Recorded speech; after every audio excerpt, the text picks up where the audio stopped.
Hey everybody, it's John, aka Golden John Ion, with another quick hit computer tip.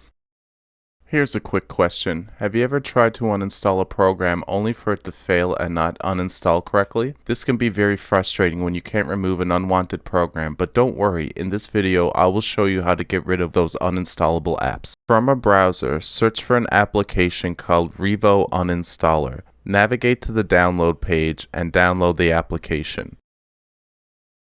Once the download completes, navigate to the installer and run it.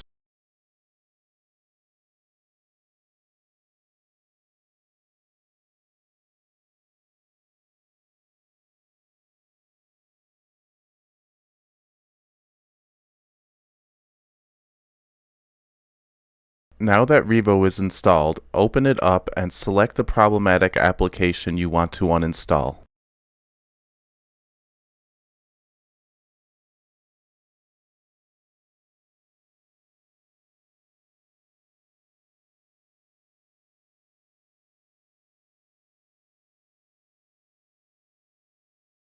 Once the uninstaller window opens, select Next, then choose one of the three scanning modes to search for the application files, then select Next again. Once it finishes scanning, it will show you all the files that make up the application. Select all the folders and files, then select Finish to complete the uninstall. And congratulations, you have now removed that pesky unwanted application and made your computer much happier. And that's where I'm going to end this video. Thanks for watching and stay tuned for more videos.